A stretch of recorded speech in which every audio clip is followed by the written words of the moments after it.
Hi, it's Gabrielle, and this is your Power Couple Relationship Tip. Today, we're going to talk about vetting a potential partner. So you've met a swoon-worthy guy or gal, and you're thinking that you'd like to get to know them a little better and see if, maybe they could be a good fit for you. But you're wondering, how should you go about getting to know somebody? What's the information you're trying to find out about them? What should you be looking for? What are the red flags?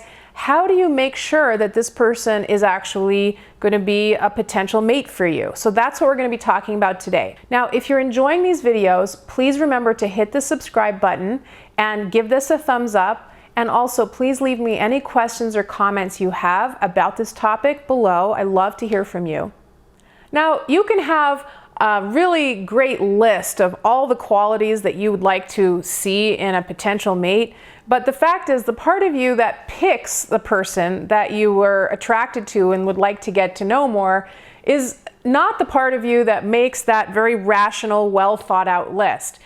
Now, we've all been there where we're incredibly attracted to, that big bulging bicep or like that booty swaying back and forth, and we're not actually really giving it a lot of thought as to whether this person is really going to be a good mate for us in the long term. So you need to be aware that you're going to be under the sway of those brain drugs that we talked about in the last video that tend to overtake us in the very early stages of a relationship when we're super attracted to somebody and the rational part of our mind just really isn't functioning that well. So it's important that you learn some good tools now so that when you're in that really lusty state, the next time you meet somebody who you're super attracted to, that you're going to have some information that you can apply and not just get completely swept away. Now, a lot of people get hung up on thinking about the kind of person that they want to attract for a long-term relationship. And that is important. You want to think about things like, their appearance, what they do for a living, their personal qualities, all of those things about them.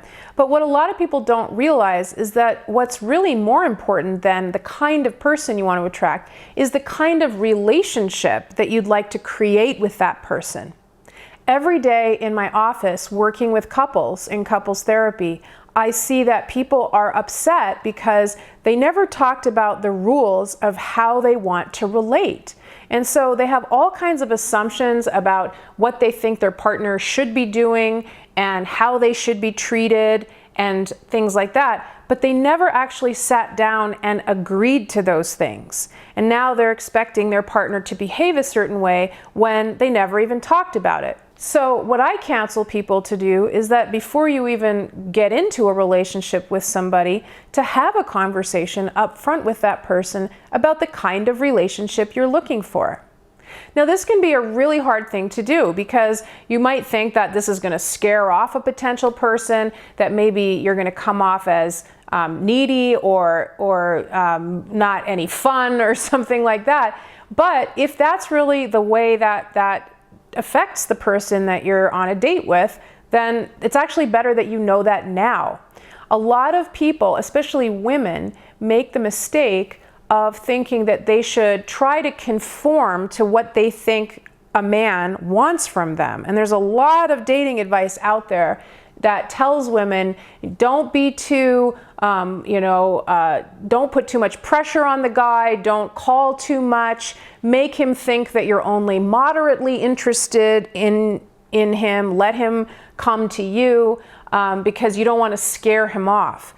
But there's a big problem with operating that way because if you're somebody who actually wants a relationship with a lot of contact, and a lot of connection and a lot of affection, it's actually really going to bite you in the butt if you present yourself as somebody who doesn't really want that.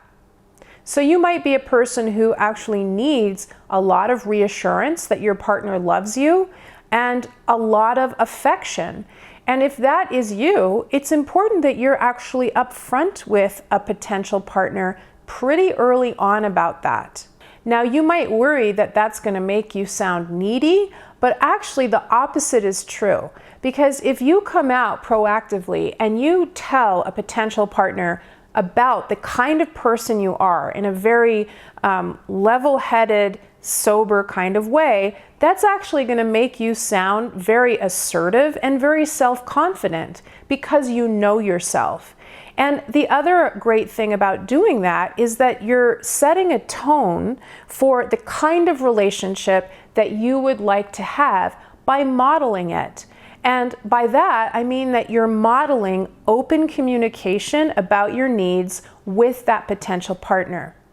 Now, if that person is somebody who isn't interested in that kind of relationship where people talk openly about what they need from each other, then good riddance. Good thing you found out now. There are plenty more fish in the sea, and people who are really interested in having a relationship where people talk very openly about what they need, where there's lots of affection and where reassurance is a good thing, not something to be shamed for. Those are the people who you're going to start to attract. Talking openly with a potential partner about the kind of relationship that you're interested in building right from the start is going to really help you narrow down who the real candidates are for you.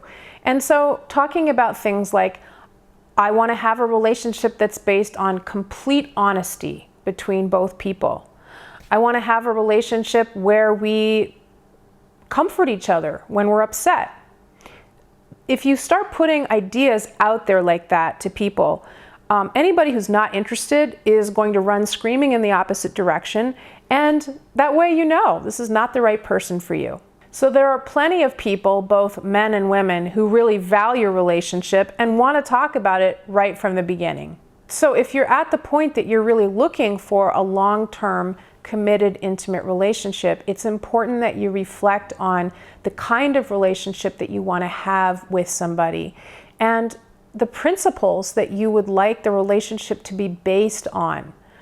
Would you like the relationship to be based on things like empathy for each other, on fairness, sensitivity, being available to each other, and making the relationship the number one commitment in both of your lives? This also means that you have to know yourself and what it is that you need as an individual in an intimate relationship in order to succeed. So what power couples do is they know themselves, they know what they need in order to feel safe and secure in relationship, and they put those things out there right from the beginning so that there's no confusion and they can find the perfect match. Power couples understand that talking about the kind of relationship you want right from the get-go is more likely to get you the kind of relationship you want, rather than hanging back in the sidelines and not saying anything about it just because you think that that's going to attract somebody who doesn't think you have too many needs. So power couples have an open conversation that's ongoing with each other about the kind of relationship they want. They check in about how they're doing in following the kinds of agreements that they've made together about that. And it's really like something that they revisit in an ongoing way to make sure that nobody feels resentful, nobody feels like they're getting the short end of the stick. So if you liked what you learned in this video today, you can go to thepowercoupleformula.com for lots more information about building a great relationship. You can click the subscribe button and give this a thumbs up. Leave me your comments below, and I look forward to seeing you in the next video.